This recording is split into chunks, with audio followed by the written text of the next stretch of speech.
Mga orasan ninyo na kuan na bantayan nga kusog ng uwan na. Actually, ang oras nga nabantayan na mo nga kusog ng uwan is around 1 a.m. So 1 a.m. It was November 4 na, sir. November 4, 1 a.m. So nagmata-mata na mi tanan diri. Dayon nag-observe lang mi sa dagan sa uwan ug sa hangin. So at the same time, nanggawas mi, kuan mi sa among mga nag-check mi sa among mga butang sa gawas sa sulod o kay so far man gud ang diri man gud nga subdivision magtuo gid kasagaran unit. So muna siya among gi-check ang ubos namo og naa ba siya mga like nisud ba ang tubig, gibahaan ba mi gamay.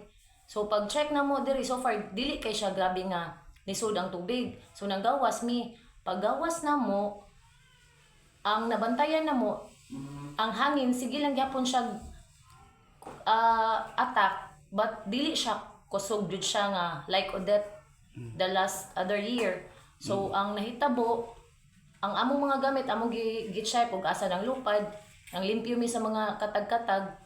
So karon around 5 a.m.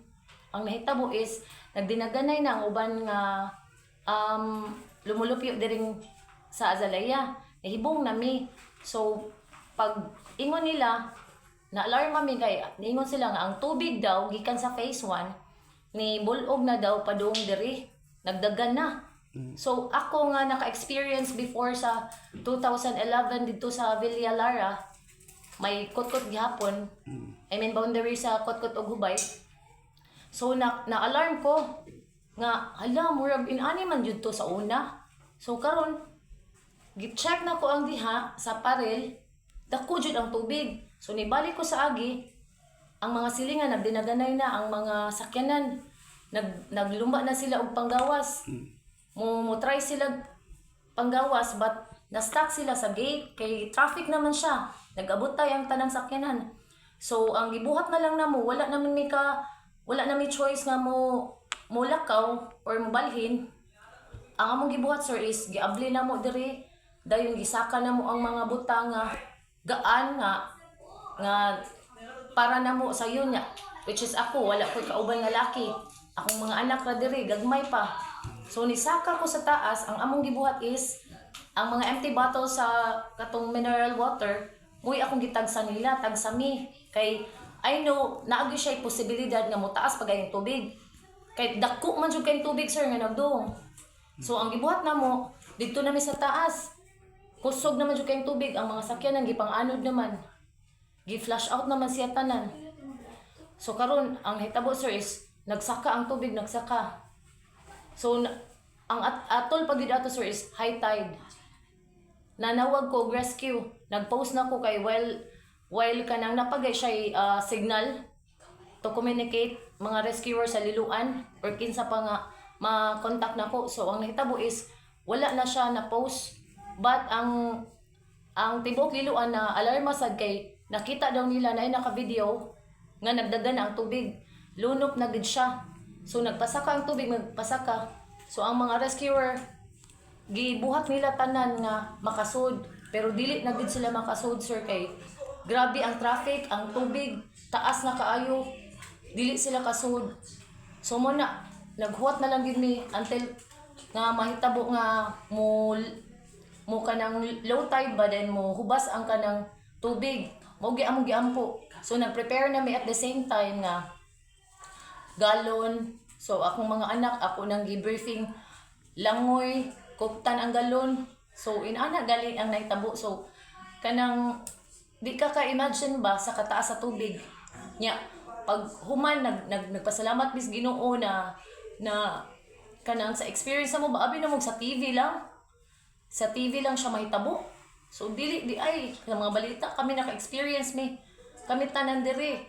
So ang among gipasalamatan, bahala na lang ang mga butang nga kanang mahalon, bag upang gipamalit, bag upang kuan hasta ning balay, bahala na lang basta safe na lang mi ba ni ubos na ang tubig.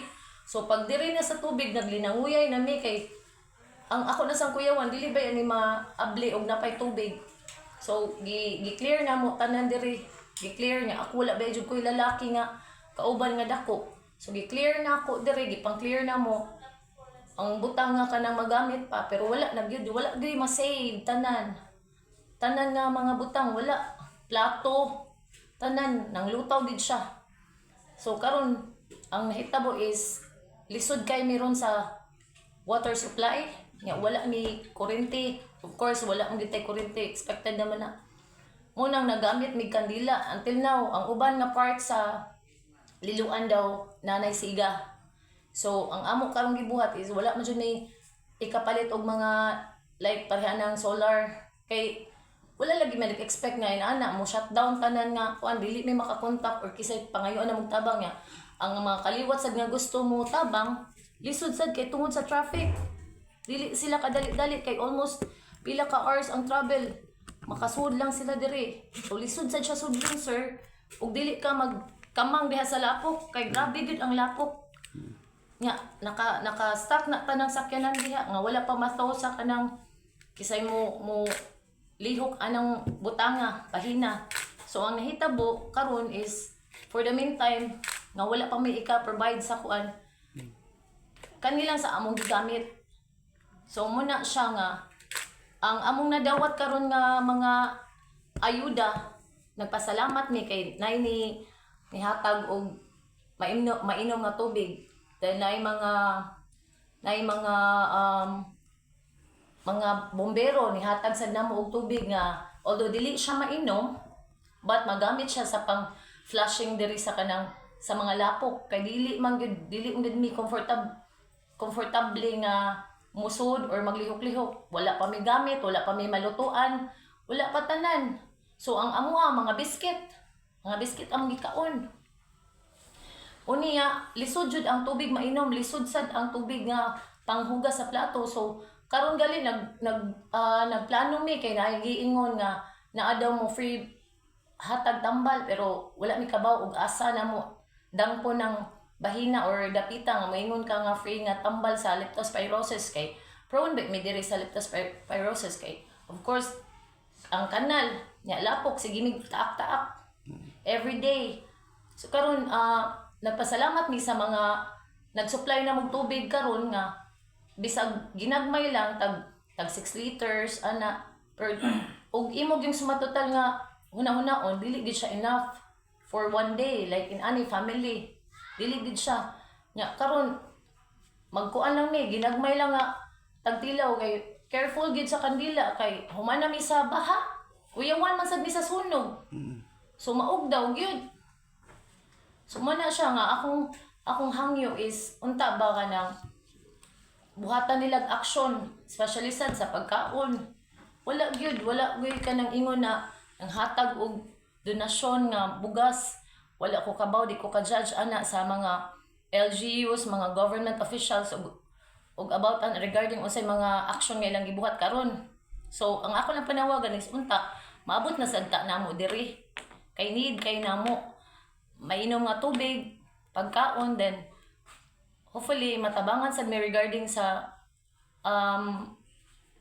dili pa man jud siguro kasiga gyud kay dako baya gyud ang nahitabo nga damages nga kuan sa baha mga pusti daghan pang mga tumba so hopefully unta matabangan mi ngay na ani among sitwasyon karon until now wala pa gyud na clear up tanan diri ang whole areas namo maglisod pa gyud mi sige pa mig-atak sa lapok nya wala mi kakuhaan og tubig nga panghugas or pang bisan galig banla sa CR maglisod mi kay daghan kay maglinya sa tabay so layo kaayo among adtuon magpasan pa mi gallons jugs of water inana nya lisod pasanon jud namo kay wala man may mga pushcart wala say magamit nga mga motor or sakyanan para maghakot ana unlike Odette before lisod jud kaayo wala mi nag-expect nga inana ang may tabo. So, thankful lang kay mi sa Ginoo na despite ani tanan, iyan naman yun yung pagbuot tanan, wala naman yun tayo mahimo. So, thankful mi na nakasurvive mi nga ni low tide, ipahubas niya ang taas kay nga tubig nga mukatkat na mi sa atop, ready na tanan.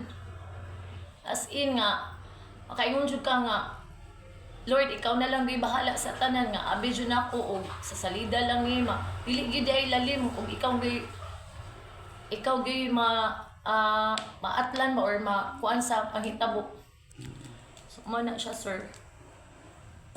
So, ang barangay niyari ba? Nagsusi after aning nga kuan? So far wala ko kadungog ug nabay mga officials, barangay officials nga ni Ari nagmonitor. To be honest, wala gyud ni duol pa namo nga, uy, kumusta mo diha? Dili ko kaingon nga arion day mi kay sa kadaghan man gud, sir, sa kadako sa lugar nga nabahaan. Pero manghinaot lang sad ta ko ba na ikuan gali dunggon sa among kay pulos masagud mi na nahitabuan, pulos gid mi ba naglisod gid tanan. Correct. Ang sa lungsod nga official or doon na ba ni Ari nga nagsusi ninyo? To be honest, wala sad koy nadunggan nga nay ni Ari na officials. Wala ko kabaw sa ilang action nga buhaton. Wala ko kabaw og nagplano na ba sila? But ang akong nadunggan lang nga istorya nga giuna sa nila nga to. Like giuna nila ang naguna pa namo nga areas nga nahitabuan sad ani. Kay like I said before na dako jud ang nahitabo nga lapad ba ang gihitabuan nga area sa lunop sa baha.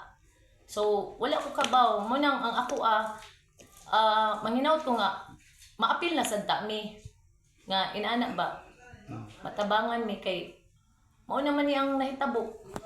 Doon sa nga face there. Kani nga phase is phase 2A, Villa Azalea, Kotkot, Diluan, Cebu. So kani Villa Azalea is dako kay ni siya. Imong name man? Ang akong name is Michelle Sasing. Okay. Thank you, mama, sa pagkatag.